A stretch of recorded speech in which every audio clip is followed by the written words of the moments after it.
Bill, I'd like to talk about your executive summary tree, which you describe in your book, The Logical Thinking Process, quite well hidden in Appendix B, page 343. But it's one of the aspects of your logical thinking process that I think is very important. And maybe you too, because the first sentence of that appendix is, ever since Goldratt conceived the thinking process, practitioners have experienced a problem, particularly with the current reality tree and future reality trees, communicating the logic of problem definitions and solutions in a concise but effective manner. And then you go on for the rest of the chapter. Mm-hmm. And this is something that I find is very important because the time available to explain things to executives is obviously very short. Mm-hmm. And they're not going to have time to read the book. They are not, no. So tell me about this summary. Well, I came to this kind of naturally because I had a career in the military for 23 years before I entered into the university and then into the consulting world. And I did briefings for general officers many times from 1 to 4 stars. And I recognized very quickly, I was indoctrinated very quickly in the fact that they want the message concisely couched, and they want it get up and get it done, and say what you need to say and get off.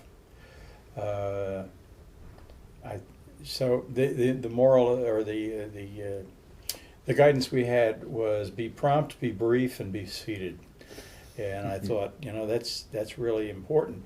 And the very first thing that I saw when I learned how to do logic trees was there is nothing brief at all about either the current or future reality trees. It takes days sometimes to put them together and scrub them effectively, but it can take a long time to present it in an if-then format, and a lot of people don't, not even just executives, but a lot of people don't have the patience to sit through and listen to it all.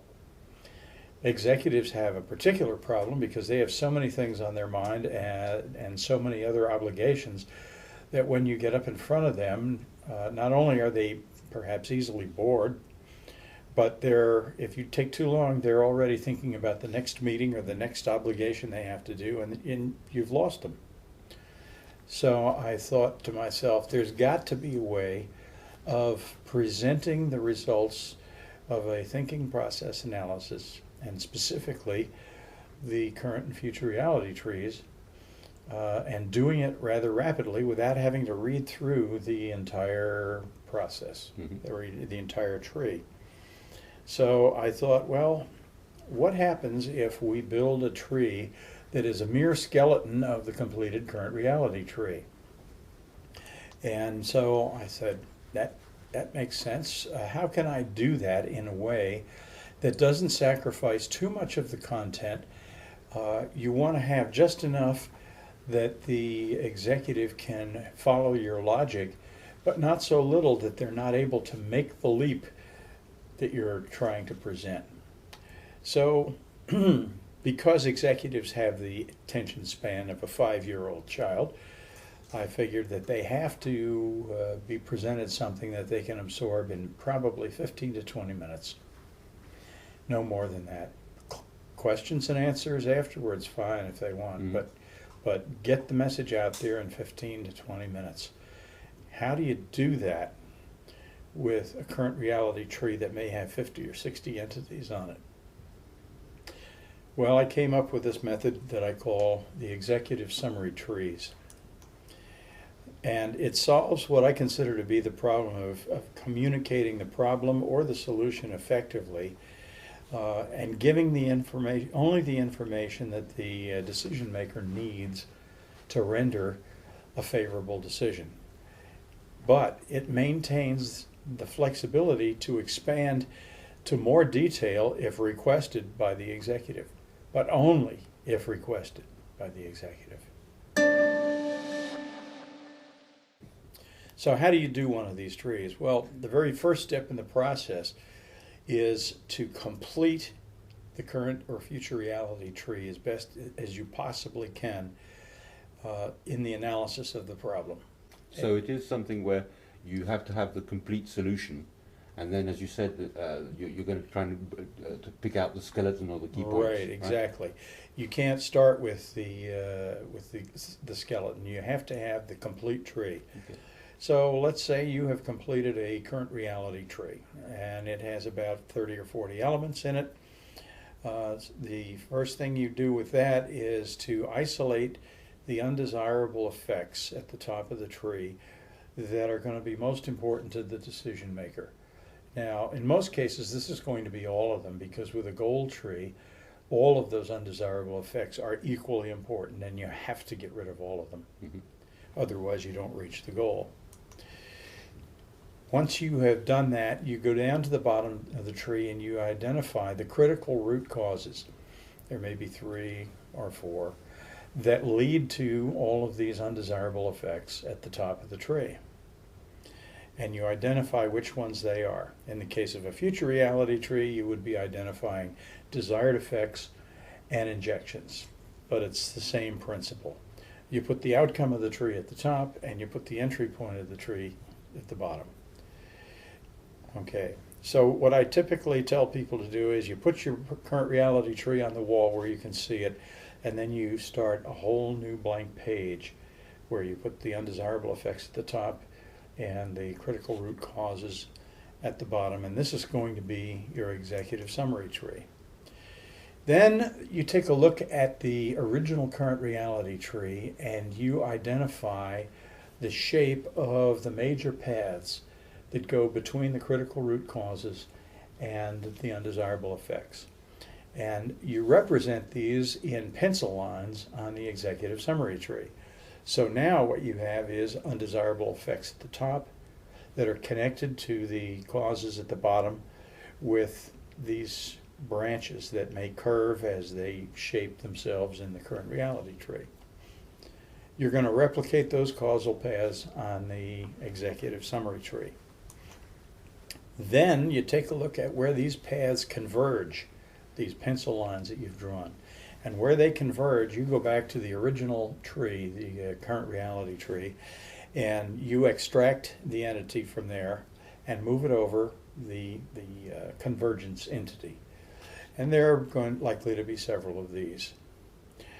And now what you're doing is you're starting to flesh out the tree, but you're going to stop at a point where you don't have all of that information that's in the current reality tree, just enough for the executive.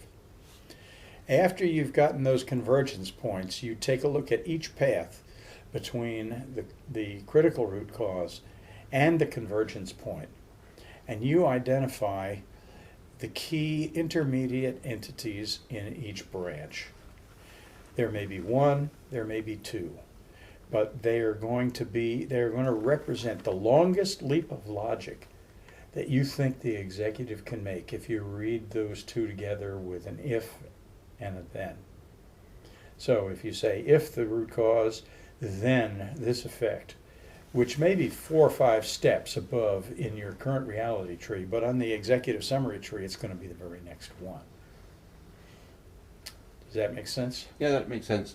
And I guess you're saying you give this the summary where you've missed out intermediate steps, and if they're having trouble following you when you're presenting it, that you can reassure them and say, well, what I've simplified is I didn't tell you that there were these 3 things between the 2. Exactly, and if you want to do it in a totally professional way, you're ready to show them those interim steps if they ask for it. So if you identify these key intermediate entities in the branch and you replicate them in the executive summary tree, then what you have now is a final executive summary tree, and it may have 10 or 12 entities instead of 30 or 40. Because in fact you're just pointing to the different nodes. Right. The links between those nodes, you're saying, trust us, we've thought about it, and if initially they say, well, explain the link there, you dive down and say, okay, I understand, and then they'll trust you that the rest of the stuff has been put aside but it is there. Yes, it's pretty close to that, although you never depend on them trusting you. You never even ask them to trust you. What you do is you read the cause and the effect, and the effect may be 5 levels above the cause. And you look for nonverbal feedback on the face of the executive or a comment. And the nonverbal feedback or the comment may express, I don't understand how you got from point A to point B. Rather than explain it to them or say, trust me, what you then do is you pull out a compressed part of the tree, or not compressed, it's a section of the tree that covers only the space between the cause and that intermediate effect. So you may have 10 or 11 entities in there. Every one of them is lockstep logic all the way up. If, and, then. If, and, then. And you go through it step by step. And you stop when you get to the entity that they had the question about. And then you say, are there any questions about that? And they'll say, in most cases, if you've done your logic tree properly, they'll say, no, that's perfectly clear now. Then you put that aside. And you go back to the original tree again and pick up where you left off. And if they have another question, you pull out the section for that and pop it up on a slide or on the wall or wherever you need to and say, follow me as we go through this. We left off at this point. If this and that, then this. And you walk the steps all the way through until you get to the one they had the question about, and then you stop again. I guarantee you, you do this twice, and they will trust you on all of the long arrows for the rest. Because when they see that you've got all of that step-by-step logic, every time they ask for it. Okay, so what we're saying, looks as if it's obvious to you, but as I listen to it, it's rather remarkable. If you have the whole detailed picture, you can mechanically decide what that summary is, taking from one point to another. And you don't even have to think about what's important or not important in the tree. It's just going to be that's right, it's mechanical. You follow it. Because I have learned from presentations of my own, especially logic tree presentations in front of an audience, that when you are standing up there really close to the tree, you may know that tree inside and out. But when you get close to that tree, you get tunnel vision on the entities that you're looking at, and sometimes you forget where it's going, or you lose sight of that fact. So I try to reduce the tree. Well, I try to ensure that the tree has all the entities in a complete sentence. It has to be a grammatically correct, complete, simple sentence, because I want to reduce it to the point where when I'm presenting, all I have to read is if, and then the entity, and then the entity, then, and then the entity.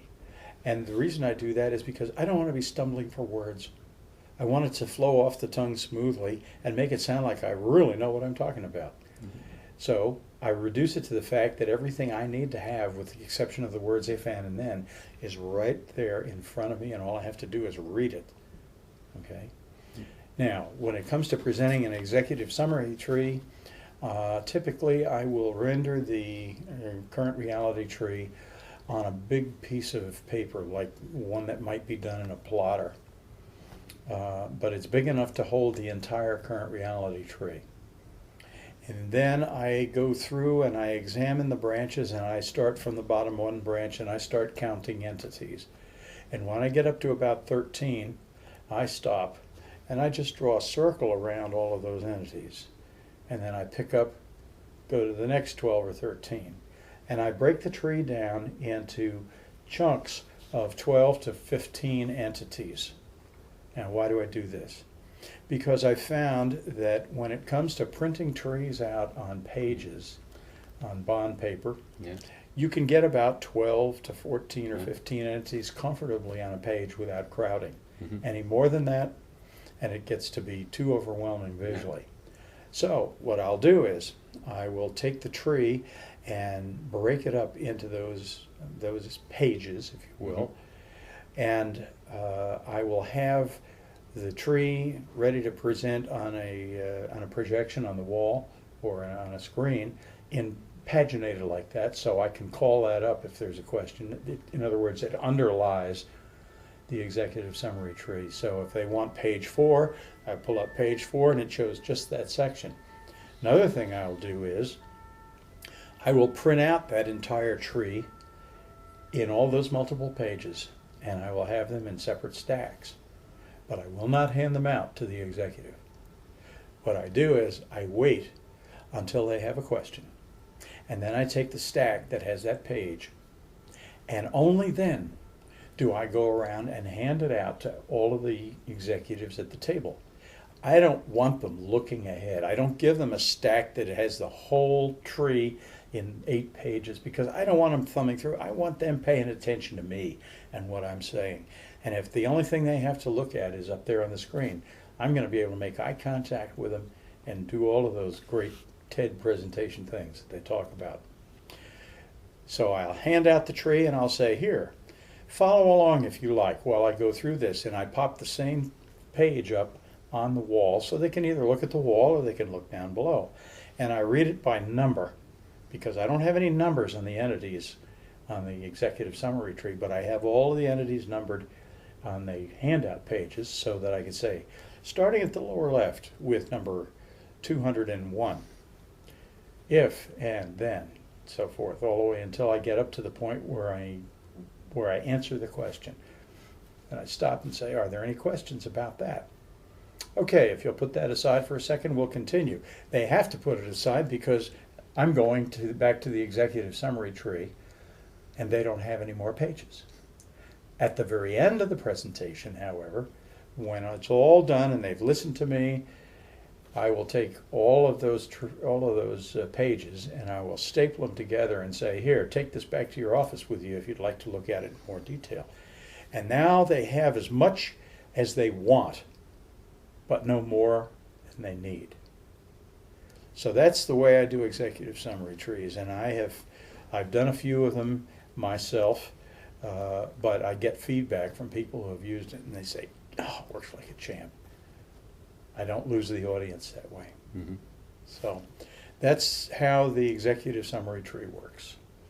But I have to emphasize again, you have to have a Loctite current reality or future reality tree done first.